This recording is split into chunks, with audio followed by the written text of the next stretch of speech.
Atheist Nomads, episode 399.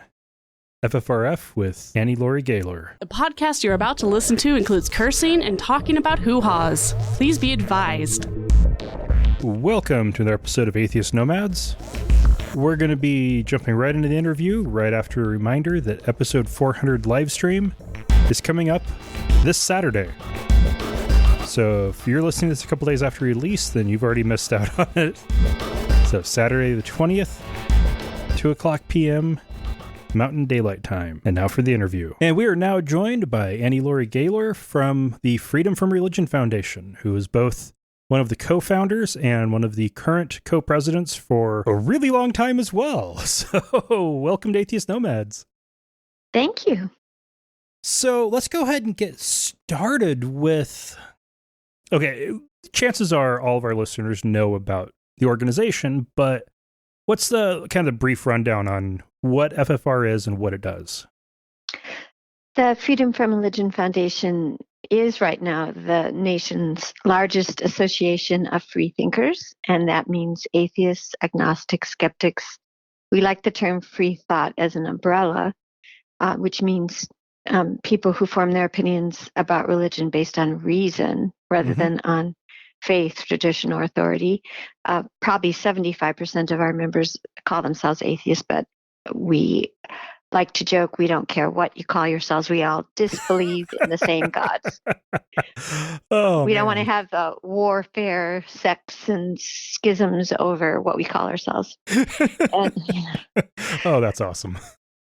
And we also we have two purposes. So we educate the public about non-theism, and because we think it's terribly important that reason should prevail in the public discourse.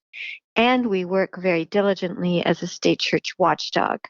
And we're known for our state church advocacy and for upholding the constitutional principle of, separation between church and state. And we're a membership group. We started with the original two of us, my mother and myself, back in the 70s when I was a college student. She was asked to go national with it in 1978. And we now have over 35,000 members, current members in North America, members in every state and every province. And and you guys do a lot of really good stuff. Like, I know I've called up FFRF a couple times dealing with some issues at my niece's schools. And one of them, got a really awesome response really quick, and the school got the pastor out of the middle school cafeteria. Oh, yes. They do prey, P-R-E-Y, upon children. Yep. So I'm glad you contacted us. We do have a report a state church violation under our legal link at ffrf.org. We get, some years we've gotten as many as 5,000 complaints. Last year it was closer to 3,000 complaints. We're one of the few groups out there that will help members of the public deal with state church violations in their areas. And sometimes there's nothing we can do. Sometimes people don't get back to us, but we try to act on anything that we have enough information on that where the law is something we can do something about. And if we can't do something about it, we often end up going to court. We've taken over 80 lawsuits. We've won many, many victories for the separation of church and state. We have a upcoming victory about to announce. Ooh, that's nice. A very interesting case, but I can't talk about it. But it is, I can say that the case is regarding a religious test to register to vote. Oh, wow. Which is unconstitutional, and we should be able to publicly announce that has been resolved and in our favor. So that was an election year case that we just filed right before the presidential election.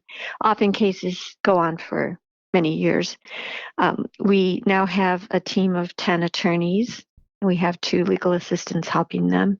And we also have legal fellows. We have just out of college, out of law school, and we have interns in the summer. And actually, we have 2 interns helping us during the school year this semester. That sounds really expensive.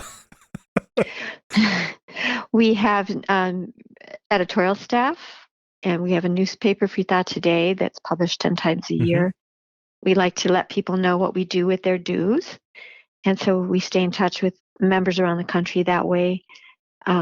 We are always issuing press releases about what we do. We have a director of communications. We have a radio show ourselves, and it's a podcast, Free Thought Radio. It's on in about 7 stations broadcasting, and then it's a podcast. We have a TV show called Free Thought Matters that's on in 13 cities. These are major metropolitan areas such as Los Angeles, San Francisco, New York, Chicago, Washington, Denver, Minneapolis. Not everywhere, but lots of places. And we also have a Facebook Live kind of interactive show on Wednesdays at noon Central where people can call in. And it's called Ask an Atheist. It's often including interviews with newsmakers or with our staff.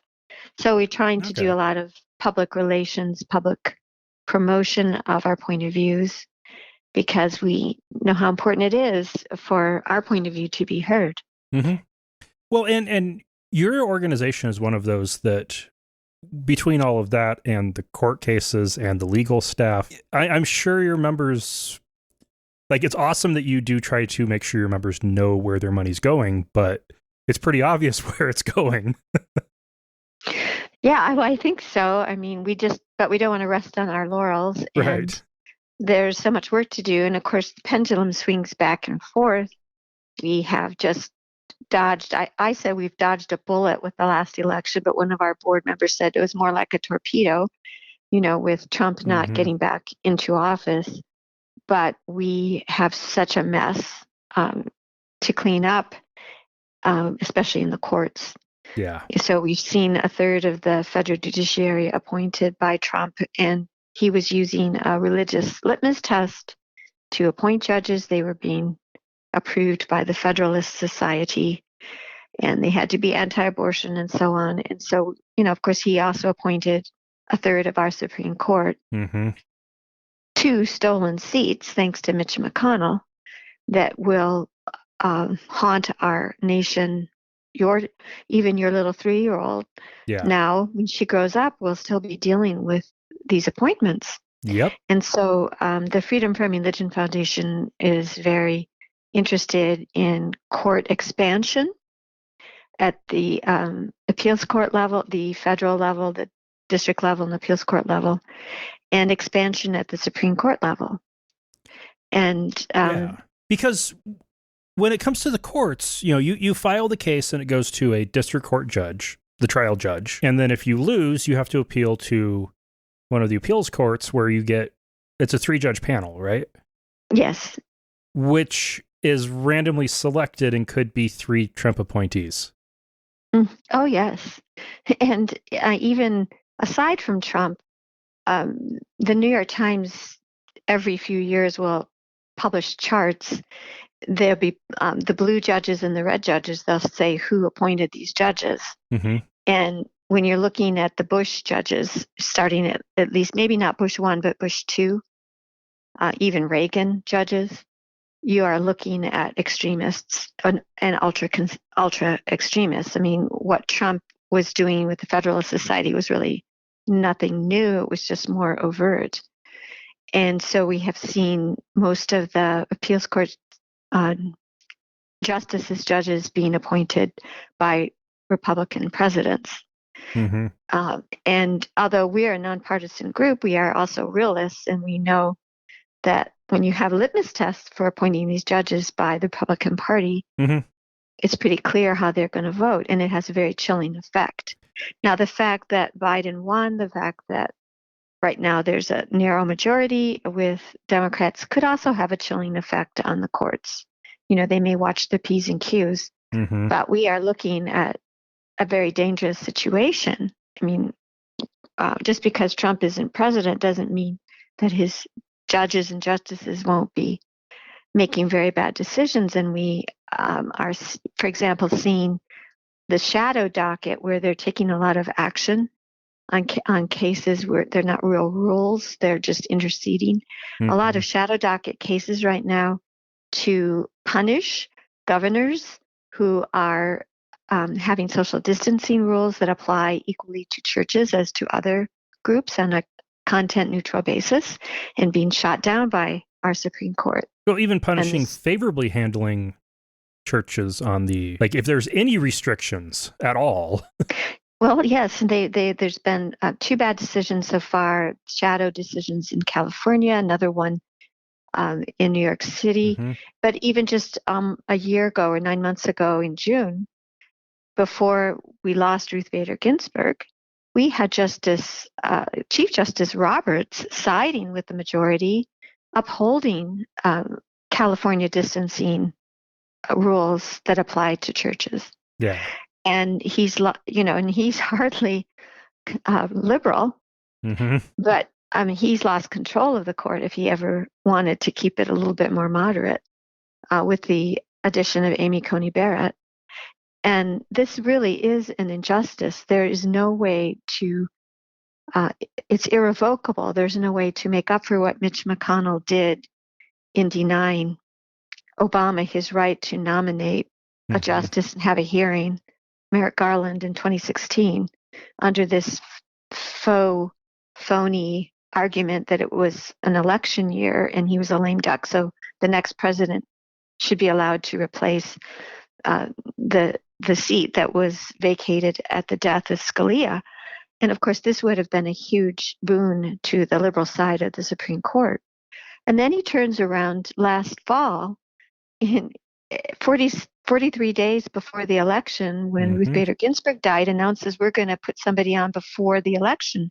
Over 60 million people, or 30 million, I forget how many, were voting at the point when the Senate approved Amy Coney Barrett. Well, and that was it before the election? Either fastest or second fastest Supreme Court confirmation in U.S. history. In an election year, almost month. Yeah. So the hypocrisy, the rank hypocrisy of Mitch McConnell, I think is only outdone by the harm that this has done to our courts. And how do you make up for it when you've had this kind of partisan, unprecedented manipulation of our court? When we have to sit there, these are lifetime appointments. I think the only thing that can be done is expansion, and there's a very good argument for it. Because in the past, there's nothing about how many justices you have to have in the mm-hmm. Constitution, and they would match the appeals courts, the number of appeals courts, but with the number of justices. And at one point there were 9, so we have 9 justices. Well, now there are 13 appeals courts. So having it go up to 13 would be a very, very good solution. And in keeping with historic precedent. And we should probably have more appeals courts. That is incontestable, and there can be no ideological battling over that. The population has grown hugely. The mm-hmm. dockets are so slow. They've known this. They haven't even expanded. I can't remember if it's the district court or the appeals court since the 90s. One or the other has been mm-hmm. way overdue. So, yes, there's no question at the lower level. They are struggling, and everybody knows it. So that expansion should not be considered controversial. We expect the Supreme Court expansion suggestions to be controversial, but it's very important to have this debate and this dialogue. And there's a bill that's going to be introduced very shortly in Congress. Yeah. Well, and I'm in Idaho, which is in the Ninth Circuit. That's where right. It's 4 years to get to the appeals court if you're lucky, 6 years or 8 years if you're unlucky. Yeah, and this is not justice. This is deferred justice. So, and they're all overworked, and they're trying to keep people on senior status because they're so overworked. So this is a no-brainer at the district and appeals court level. But we need it, and I think that President Biden is getting the message on that. So, we feel some optimism, but it's got to be done soon. It's got to be done in the next 2 years before the midterms. Yeah, since midterms don't usually go well for the incumbent, and when you have razor-thin majorities, And I think what is at most at stake, really, although everything is civil rights, voting rights, so crucial, and of course the wall of separation. We know that many of these Christian nationalist type judges are just eager to dismantle that wall and get rid of 70 plus years of good court precedent against religion in the schools, for example. But what concerns me the most at the moment, which more of a life and death matter, is abortion rights. Because there are all of these states passing bans on abortion. We just saw 2 more in the last few weeks. We have already bans that are being challenged. The one in Mississippi, for example, has been before the Supreme Court since the fall, and they just keep, they keep moving it back on the docket. They haven't made a decision about what to do with it, and they have the votes to overturn Roe versus Wade. It's incontestable, and it will be a question of, whether they think they should kind of undo it gradually so we don't have anything left, maybe rather than doing it all at once. But they've got the votes, and this is very, very scary. Yeah, because what is this? Something like 30 states have already on the books or are in the process of getting on the books either outright or virtually outright abortion bans. I don't think it's that many. It keeps adding up. The last time I looked, it was more like 9 or 11. Okay. But there are many, many hostile, what they call trap laws. There's probably 30 states with trap laws, which are laws that make it harder for women to have abortion care. Like 24-hour waiting periods, that kind of thing. Things that increase the cost and just are stumbling blocks. And some of them are very onerous that there would close clinics. But there are at least, I think, 9 or 11 states right now that still have criminal laws on the books from before Roe versus Wade. And the state of Wisconsin, which is where I live, we're in Madison, Wisconsin, has one such law. They finally overturned the prohibition that would put women in jail for having an abortion, but they left the prohibition, the criminal law, that would put physicians into jail for up to 6 years. And we have not been able to overturn that law in Wisconsin. Oh, wow. And we probably never will be able to overturn it with our legislature and the gerrymandering. Well, so, it's very frightening. Don't say never. Oregon, it took Oregon 95 years to get a prohibition on black people living in the state removed from their constitution. But it happened. That's awful. Yeah. It only took 95 years. Well, I think, though, that the reason that we needed the courts is because we have religious influence on our legislature here in Wisconsin, as is true in many places. And that was really one of the reasons why my mother and I started the Freedom from Religion Foundation. She was an early abortion rights advocate in the state of Wisconsin and was also on the National NARAL board working to overturn laws that criminalized contraception and abortion in the late 60s and early 70s. And I was following her around as a junior high school student and high school student, and it was very clear who the only opposition, the only organized opposition to abortion was religious in nature. We would see the state capitol here in Madison filled with bussed-in school children, parochial school children, nuns and priests, and they'd all get up and talk about the Bible says and God says. And there is no other reason to be against abortion. There's no organized reason. But it's that idea of ensoulment, and that it's a sin to have sex without creating a baby. And at that point in time, it was mostly, or was it completely just a Catholic issue? It was, in our state, it was mostly a Catholic issue. Certainly the fundamentalist Protestants were anti-abortion, but they become much more so. And, in recent years, like the Hobby Lobby kind of ruling where this, the Green family that runs that terrible chain, Hobby Lobby, says that they should be able to determine what kind of contraception their women employees choose under Obamacare, that they shouldn't have to cover contraception. And that's a fundamentalist base. And of course, the Mormon Church is anti-abortion.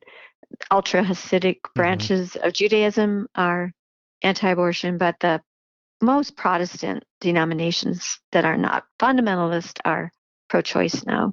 But you've gotten to see a lot of that shift, though, because like I know I've even seen it in my lifetime with the church I grew up in, the Adventist Church. It was which church? Seventh Adventist. Okay. They were pro-choice officially in 1994 and didn't have another official position on it until a couple of years ago, where they have switched to almost completely anti-abortion. Yeah, well, we definitely have seen some switches, but things like the Southern Baptists have always been anti-abortion. Okay. Many of the Pentecostal, charismatic, independent, fundamentalist evangelical type churches, but a few more of the evangelical have switched, but very unfortunate. Yeah. And it's all about controlling women, and very patriarchal. But anyway, that's really why our eyes were open to the harm of having religion ever in our government, ever determining our social policy, especially about women. But it could have been something else. It could have been gay rights, LGBTQ. It could have been evolution, creationism in the schools. But in our particular case, it was the religious war against reproductive rights. Yeah. And unfortunately, when you say we've seen changes, I feel like we're right back where we were when I was, before Roe versus Wade, when I was still in junior high school, that religion is still ruling the roost here. And it's just so obvious when Alabama, for example, passed its abortion ban and the woman governor started talking about God. It's just so obvious. Yeah. They want to impose their religious dogma in their faith that there's ensoulment at conception and so on everybody else, unwilling others. And it's talk about butting their noses into other people's business. And they say that they're the party that wants to get religion off your backs and they want to get it into your bedrooms. Mm-hmm.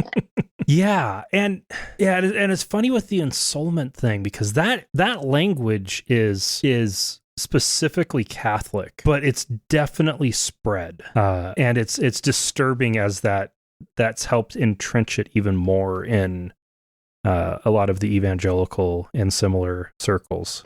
Well, my mother also had started the Women's Medical Fund, which is the longest lived abortion fund in the country, helping about 1,000 Wisconsin women without means pay for abortion care. It's a volunteer fund. I've been on the board for 30 years. I just rotated off. And my mother died in 2015, but that work carries on.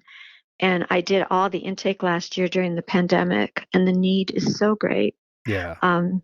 Because we're one of a majority of states that cut off abortion care for women on medical assistance.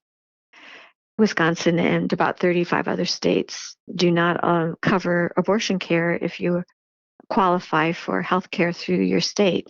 And of course, Henry Hyde, the Catholic in Congress, cut off abortion at the federal level, abortion care, through the Hyde Amendment. And I guess everything else is taking a priority, but I am heartened that Biden has said that he opposes the Hyde Amendment. And I surely hope that is going to be coming up. If it's not going to be in the first 100 days, I'm hoping it's going to be coming up soon, because it creates so much misery and hardship. And it's so unfair that we would have two systems of abortion. Legal abortion it's legal if you have money or health care, but if you're low income or no income right now, as so many women are in the pandemic, forget about it. And it's very racist and picks on the most vulnerable people in society, usually people who are already mothers, who are trying to take care of the family. they already have. So it's a huge need. Yeah, and that also helps explain a quirk I saw in Idaho's current anti-abortion bill that's going through, which would prohibit any organization that receives government funding from even mentioning that abortion is a possibility. It goes beyond even like just prohibiting referrals. Well, that's like the global gag order that was thankfully repealed again by Biden. Every time a Republican gets into the presidency, they invoke it since Reagan, the Mexican City policy. Yep. And then it's repealed by Democrats. But it's unfortunate to see state anti-abortion public officials try to pull something like that at the state level. Now, the weird quirk in it is it doesn't apply to anybody on Medicaid. You mean you have public funding for abortion in Idaho? No. This bill explicitly excludes anybody who's on a federal healthcare program from this gag rule. But so anybody on private insurance, it ends up being one of these really weird rules that ends up sounding like it just doesn't really do anything other than there's probably some mischief. Other than try to defund Planned Parenthood. Yeah. And of course, Mitch McConnell just came on again today saying that's going to be the Republican goal when they get back in power. And just clearly a war against women's reproductive rights. But also, speaking of the Catholic Church, you've just seen the news that the Vatican is saying it's a sin and you can't have priests have anything to do with same-sex partnerships or marriages, and using this humiliating language. And it's just business as usual with the Catholic Church over the LGBTQ movement. Yeah. And we have had some window dressing with Pope Francis. Oh, isn't he liberal? But when it comes down to it, nope, nothing changes. And so a very retrogressive and suppressive impact around the world, causing a lot of misery.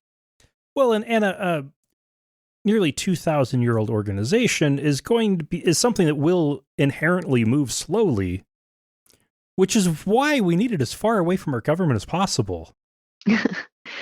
Hear, hear. So when FFRF got started, so your mother was did she identify as an atheist or a freethinker? An atheist and freethinker. Okay. She was a second generation freethinker on her father's side of the family. So that makes me a third. And when we were little, my parents told us that they were agnostic, so that's how we identified. Okay. But they felt very strongly that we should be allowed to make up our own minds for ourselves when we were old enough to understand all of these abstractions. But in the meantime, that it was their duty to protect our innocent minds from all of these neurotic ideas about hell and sin and concepts that we could not possibly absorb, like, this idea that we were responsible for the death of Jesus and that kind of thing. So that's what parents should do. You educate your kids, but you also protect them from harmful, shame-inducing, scary myths and things that aren't true. So that's how we were raised. And we became, I think all of us just felt more that we called ourselves atheists by the time I was in high school. And we were very, very interested in the harm of religion and the harm of religion and government. And but what led us to create the Freedom from Religion Foundation was actually encountering prayer at the Madison City Council and at the Dane County Board, which were local. And some of it was led by clergy. And so we went before them, and we thought it would seem a little weak to just go in like a mother-daughter team. So we had been banding about this idea that the Establishment Clause, hear about freedom of religion, but it's what we really need is freedom from religion and government. So that's why we chose this kind of alliterative name. So we just said, well, we're with the Freedom from Religion Foundation, and it got front page coverage. People wanted to join us, and they've been joining ever since. And there's a real groundswell of support by those of us who are nuns. That literally started just with you and your mom wanting to be more official at a council meeting. Yep. That's amazing. And then, we were contacted by people wanting us to stop violations around the country. And we started off very small, of course, but have grown significantly. And so have the number of secular people. When we started, it was kind of hard to find a celebrity or journalist who identified as non-religious. That's not hard today. And over 24% of the U.S. adult population today identifies as unaffiliated or non-religious. And when we look at the numbers of young people, like Gen Z, mm-hmm. We're seeing 20 to 21% actually calling themselves atheists or agnostics, up to 43% of the young people identifying as having no religion. So it's the march of the nuns, N-O-N-E-S, not N-U-N-S. Yeah. And it's, this is an awful lot of people to leave out of our national motto, for example. Right. In God we trust. Well, no, not to many, many Americans. That turns us into as if we're second-class citizens. And my mother always used to like to joke, it's not even accurate, the motto, in God we trust. To be accurate, it would have to say, in God some of us trust. And that would make a very silly motto. Mm-hmm. And One Nation Under God, that was an interpolation from the 1950s, along with the motto, in God we trust, being a McCarthy-era relic. And these things have all done the disservice of teaching generations of children that somehow God has something to do with our government, when in fact we have an entirely godless and secular constitution. Yeah. And we've been saying that for 40-some years, and I'm hoping it's sinking in a little bit. Yeah. Because most public officials don't seem to have read the Constitution. Yeah, and it's like your parents would have been atheist or close to atheist identifying when those laws were getting passed in the McCarthy era. They weren't aware of it. Oh. I remember being in 5th grade. My mother was, quote unquote, a working mother. She had a business and she was rarely at home at lunch. But for some reason, she was home at lunch. And I, for some reason, recited the Pledge of Allegiance to her. And I remember her jaw dropped. And she looked shocked, and I was so startled. She had never heard, she never knew. She was busy having babies. She didn't know, and always working. And she didn't know that they had stuck under God in the Pledge of Allegiance. And I always remembered that shock, and so, it's kind of busy people. They don't know what Congress is up to. There was a lot going on in that McCarthy era. And but I felt like I've spent most of the rest of my life trying to undo some of these bad laws that were passed in the 1950s. And FFRF has really done a great deal, but the courts only let us do so much. Even before Trump had put his stamp on the courts, we were dealing with a very conservative Supreme Court. We have taken cases against the Year of the Bible. That was a 1952 act of Congress suggested by Billy Graham, setting aside a day of prayer every year and enjoining the president to dictate to citizens to gather together individually or in churches to pray and telling us what to pray about.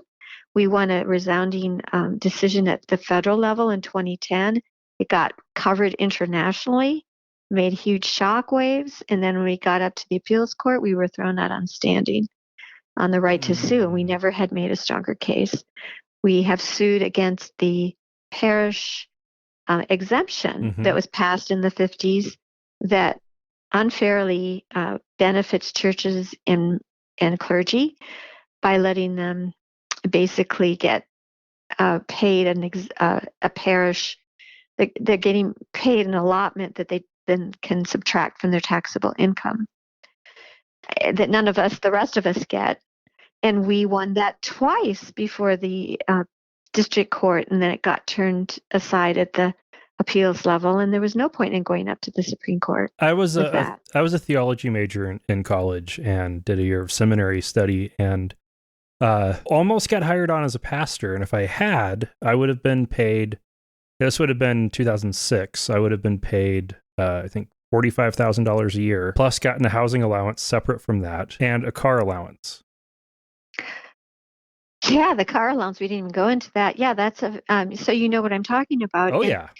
And my husband is a former minister, Dan Barker, and he's now co-president of the Freedom from Religion Foundation. And he has a much more interesting story than I do because I was raised without religion.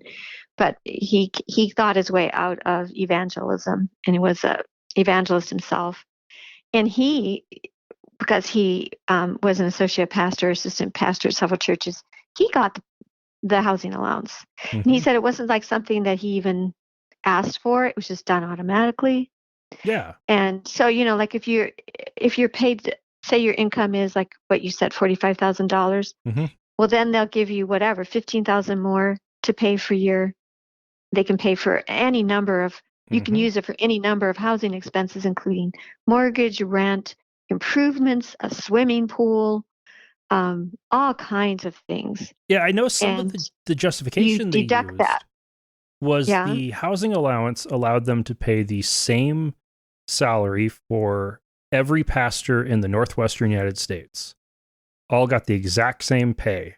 Well, with a little bit of variation for years of service, but like the highest paid were only, I think, $10,000 a year more than the newest fresh out of school. But you couldn't get a house in Seattle on $45,000 a year. You might be able to in a really rural place in Eastern Washington, but you're not going to in Seattle for sure.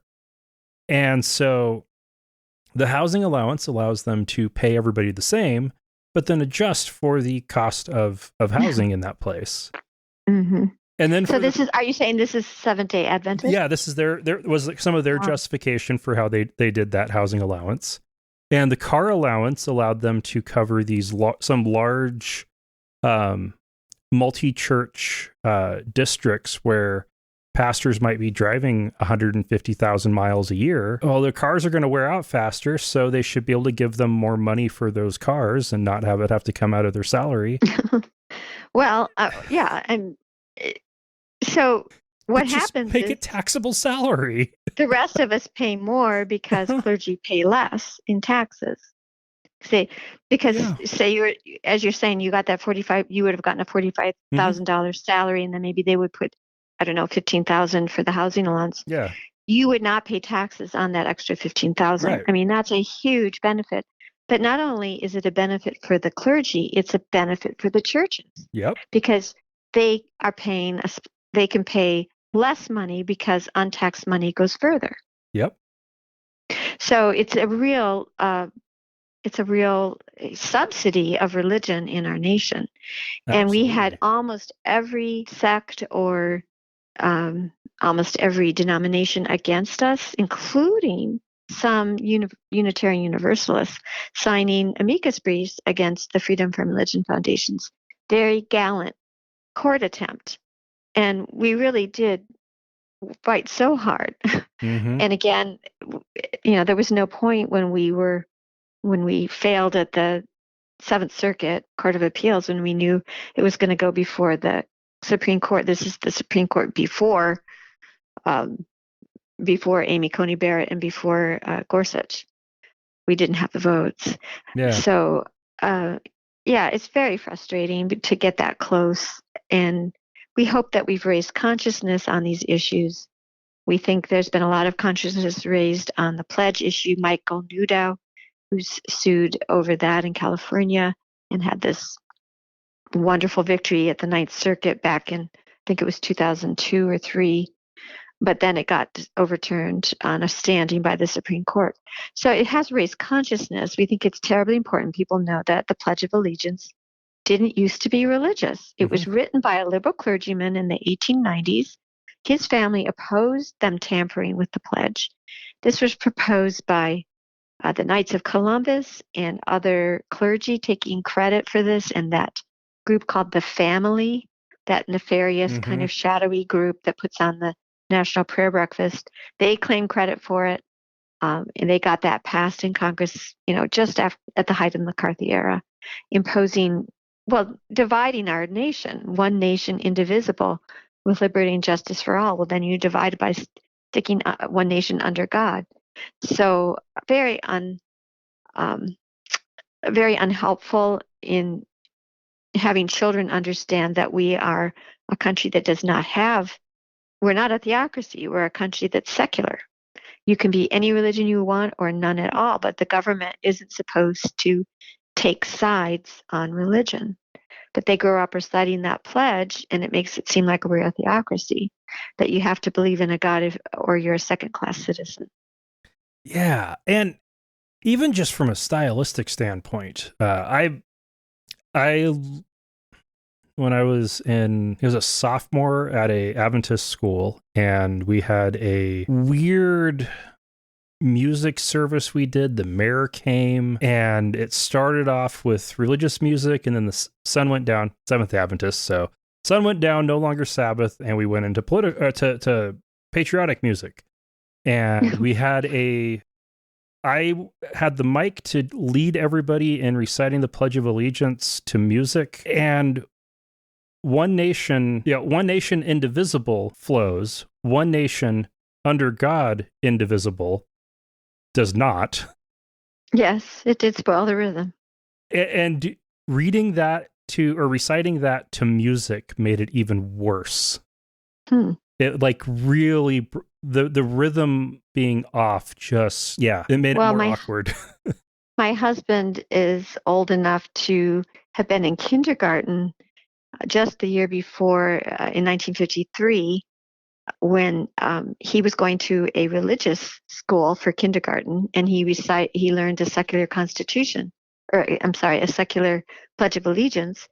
The next year, he was put into a regular public school in the first grade, and he still remembers how jarring it was, even though he was raised in a religious home, to be suddenly given this new pledge with under God in it. It didn't seem right to him.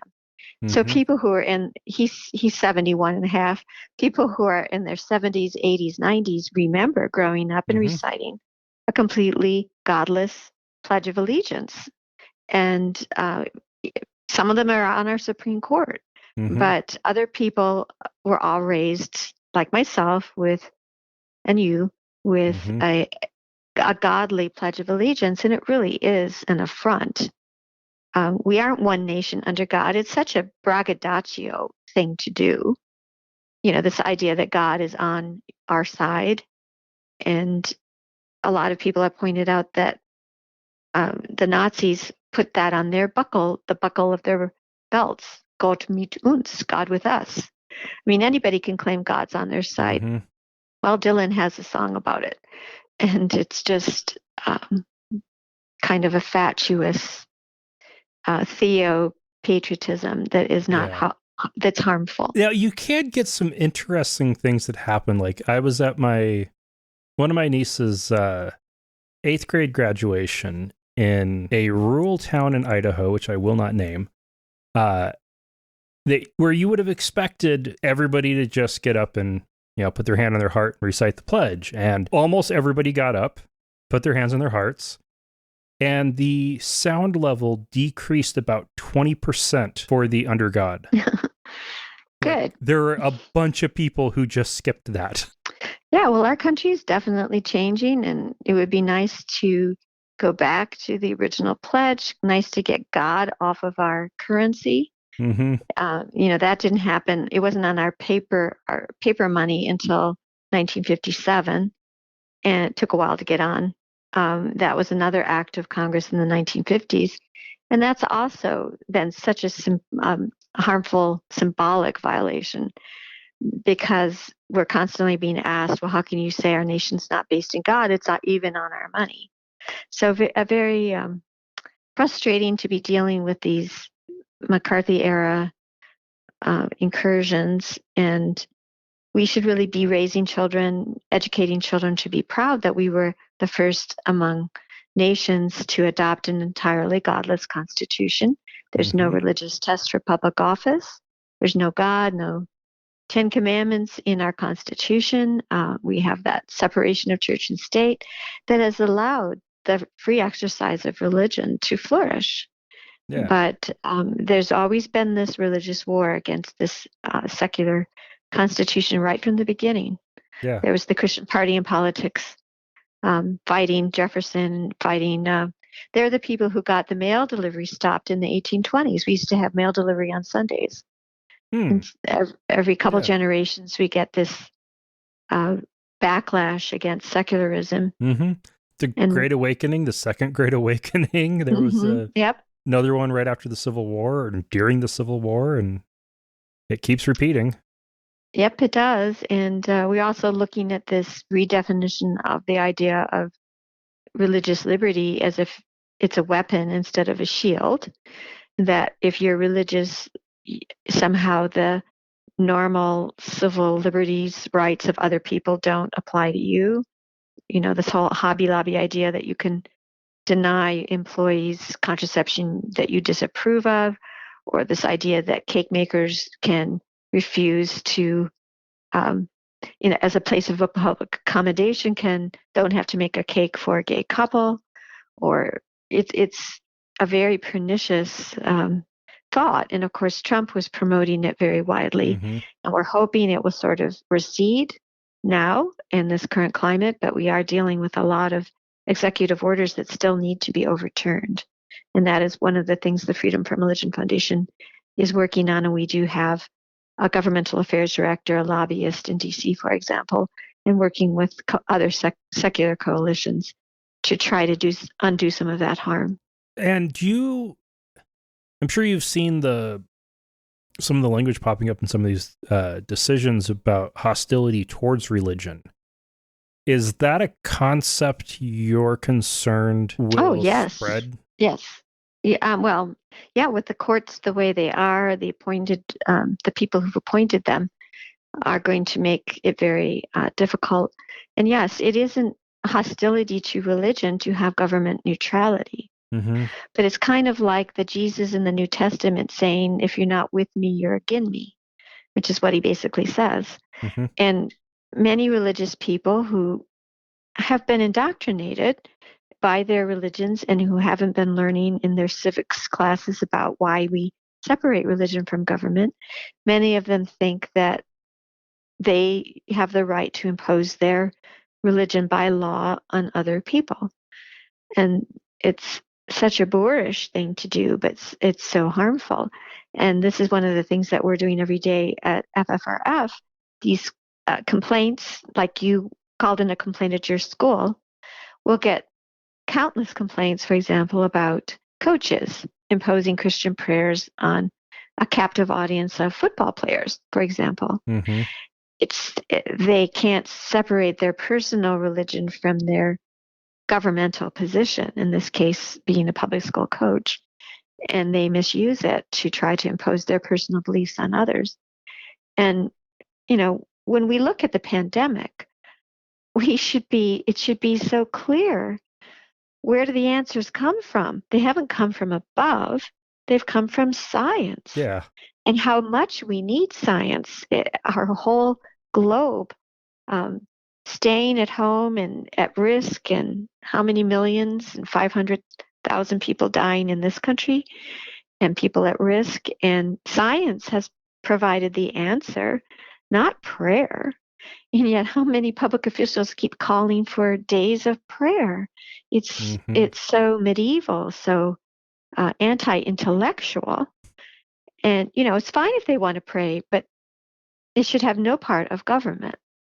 Right. We want to be promoting the public welfare, as our Constitution says, not public religion. And we really owe so much to the scientists and medical people who have gotten us these vaccines so quickly. And that is due to science. It has nothing to do with religion. Yeah. Yeah. And to get the vaccines and the actual development on them was literally a weekend is amazing. Both the Pfizer and Moderna vaccines, it was like 72 hours to actually develop the vaccine. It then just took so long to test them. Oh, really? I didn't know that. Well, these people are heroes and unsung heroes, and we should be promoting human ingenuity and creativity and looking around and seeing what we can do to make this world a better place instead of worrying about some afterlife that nobody can prove even exists. And we have so many problems, pandemic among them, that need, our best efforts. We shouldn't be putting our best efforts thinking about religion and God and godlings and supernatural things that nobody can prove exist when we have this real world and all of our real world crises and also lovely things about our world to celebrate. Yeah. And we tend to give all the credit to religion. Yeah. And on the 3-day development, one of the factors on that is a scientist in Hong Kong had just published the genome of the coronavirus. So they were able to actually code vaccines to that exact genome, which ended up being a much faster process because they'd been looking at coronavirus genomes for creating vaccines since the first SARS epidemic back in 2004. And it's just really cool. Well, this information, this knowledge is so important. And it keeps growing. And every step grows, is built on the one before it. And it's so awesome that that's how, that's how science works. Well, I love to quote Dr. Anthony Fauci, who is a secular humanist, who said, when, as soon as Biden was in office, he was quoted saying, "Let the science speak." And he's finally been unmuzzled. I'm sure he's appreciating that. He had a Catholic background, but has given interviews saying, that he's not religious. Yeah. All right. So what should we be looking for from FFRF this year? Well, I hope we're going to be looking at our national convention in November.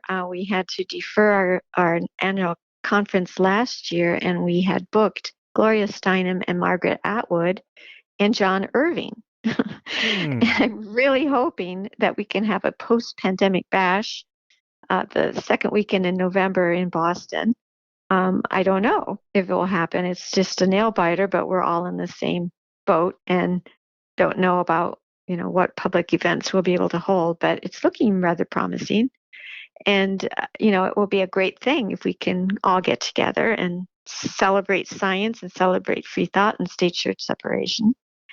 In terms of other things, we have a very interesting couple of announcements. I can't announce them yet, but they have to do with helping to perpetuate secular studies at the university level, which nice. I think is a very important thing for us to do. We are every year almost expanding our student essay competitions. Last year we gave out over $100,000 in scholarships. We have 6 contests, including we added one last year in Puerto Rico, which we're hoping to do again in a Spanish, having the kids write in the Spanish language.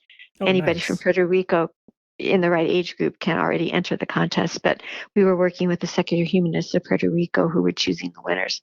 And that was a lot of fun. So we're looking to continue to expand our helping the next generation of young people, rewarding those people who have independence of thought and critical thinking skills. We are hoping to sue over the continuation of public money, PPP money going to churches. That is not final. We haven't been able to figure out whether that's going to be possible. We want to take a case that we can get somewhere with.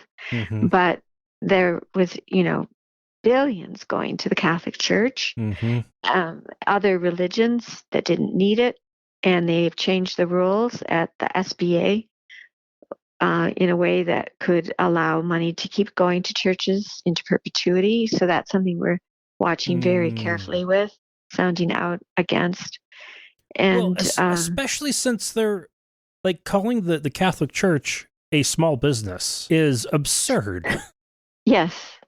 And they forced them, they lobbied Trump to change the rules just for them so that quote unquote small businesses of more than 500 people could get funding. And they changed the rules just for the Catholic Church. And many of those, the Associated Press did terrific coverage and terrific exposés, pointing out that many of those dioceses that got huge amounts of money had a lot of either they had gone bankrupt, claimed they were bankrupt because they were being sued over pedophilia, or had, horrible cases, recent cases in their history, getting all of this huge infusion of public money. So that is, really very distressing. And we complained about it at the time, but we're looking at maybe we can sue about it now. So we always have several new lawsuits, and sometimes we don't know in March what we're going to be doing in November, but in terms of litigation, but that's something that we're watching very carefully. We have a lot of other lawsuits ongoing, and we hope to have a victory to announce this year against Governor Abbott in Texas. Very nice. And it's been going on in court for a long time, but it's over censorship of our Bill of Rights nativity display in the state capitol that he called obscene. And we have basically been winning, but there's a few little legal details to get through before we can finally declare victory against him. Governor Abbott, who's a fundamentalist, had told FFRF not to mess with Texas. So messing with Texas is one of our favorite things. Oh, wow. All right. And if anybody needs help from your organization, how can they reach out? Well, they can find us at ffrf.org. The report of state church violation, there's a link under the legal link. And we'd be glad to send information, free copy of our newspaper brochure about our 40 plus years of achievements to anybody who asks. There's an Ask for Info link at our website, or you can just join us, which we would love. We would love to be 50,000 strong. Our lobbyist in DC tells me that that's who Congress people listen to. They want to know there's a big constituency behind them. So that would really help us with, I didn't talk about all the congressional laws that we're looking at, but one of them is called the Do No Harm Act, very significant to pass to stop the idea that if something's religious, they don't have to follow the law. There's a different standard for religion, but we're looking at some other reforms we would love to tackle in Congress, but we need to have a slightly bigger secular, I hate to use this word, but a secular army or representing more of us. And there really are enough of us. We just need to be organized to make that influence. And we're already voting. Secular people vote in strong measure, but younger people do not. That's one thing that we want to continue to emphasize, getting out that secular vote. But joining us would be great. And being a dues-paying member means more to the lobbyists than if it was just people signing up, not paying dues, right? That's right. We can talk about how many millions of non-religious people there are, but they really want to see who do you as an organization represent? Because those are the people who are getting our action alerts, for example. Those are the people who are more apt to do something. So, we need to take a cue from the so-called moral majority and all of the religious right in all of their lobbying efforts and step up what we're doing so that our voices will be heard, that reason and the secular constitution will prevail. All righty. I should probably let you get to bed. Well, it's been a delight. Thank you. It's been a real pleasure. Dwayne. Thank you for inviting me. All right. Thank you very much for joining us on the Atheist Nomads. And in feedback, we got from Mrs. Bates Motel over from Discord. I've really enjoyed the last few episodes. I thought the case about the Pastafarian was interesting. My main concern is who gets to decide what is satirical religion and what is sincerely held beliefs. Lucian was talking about something similar on the show a few weeks ago, where the people in power who dislike the TST claim that it's just a total troll religion made to mock Christians in an attempt to get their cases fighting for pluralism thrown out. The 7 tenets are very much beliefs that can be sincerely held, and why are there that many who try to dismiss them as satirical? I worry that when the majority is allowed to decide what is considered real religion and what is not, that will see an erosion of rights of minority religious groups. All of that being said, I totally relate to Lauren talking about being bored with this guy's legal battle to wear his headwear on his license, and also that 20-year-old me would have been like, hell yeah, stick to that man. Side note, El Diablo is catchy AF and super sexy, but in no way is glorifying Satan worship. Good grief, y'all. It's just a pop song. One more I'm going to go download. All right, so here's my main response to that. And there was some discussion on there, so if you want to check it out, go to atheistnomads.com/Discord and join on in. Pastafarianism, according to the Flying Spaghetti Monster website at spaghettimonster.org/about, they do say that it is satire. So yeah, they even identify themselves as that. The Satanic Temple kind of goes with the opposite approach of not trying to be satire, but being much more aggressive. And, when you compare the two, trying to go with a satire view on religion, well, that would have made a lot of sense back in, the late 2000s and early 2010s, when there was a lot of animosity towards atheism and trying to get in, not being too pushy, but, kind of goofy about it would help with getting into that kind of stuff. Like getting to go do to go do stuff and try to show how silly a lot of those religious things are that they have a tendency to do in like government meetings. So yeah, that totally makes sense. The Satanic Temple was going for a more aggressive response to the right wing and Christian nationalists coming on a lot more strongly. So I totally get that. And it totally makes sense. And yeah, both of them to me seem kind of silly, but also they have their place. They are important. And we need stuff like that to keep things, try to get things back to moving forward and getting better. So yeah. Yes, based on satire, yeah, Flying Spaghetti Monster is definitely, that is all satire. Satanic Temple it's a literary thing. Not satire, but, still kind of, it is fiction that a lot of that's based on, and that's reasonable. Yes, they have these, with their 7 tenets. Yeah, those are serious beliefs that a lot of humanists have. And yes, there is definitely concern here that as the Christian nationalists in control of the courts and a bunch of states keep trying to move things back to a time that never existed, that groups like this will be completely rejected as not actually being religion and therefore not worthy of the special treatments that religions get. And that would suck. That is one reason why I think the Satanic Temple is a better version of that for right now. But if you like the Pastafarian stuff, that's fine too. But yeah.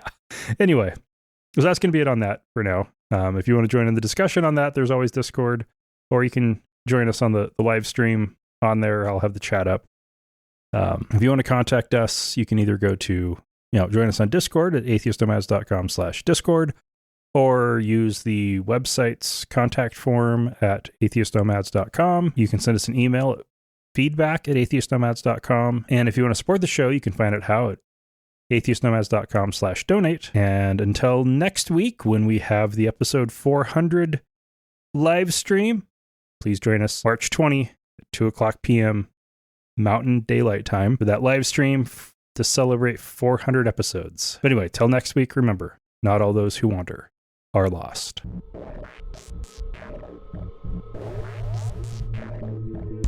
Thank you for listening to another episode of Atheist Nomads. You can find show notes and contact information at atheistnomads.com. Follow us on Twitter at Atheist Nomads, and like us on Facebook at facebook.com/Atheist Nomads. Please subscribe to the show in iTunes, Stitcher, or your podcatcher of choice, and while you're there, feel free to leave us a review. Theme music is courtesy of Sturdy Fred. Until next time, this has been the Atheist Nomads.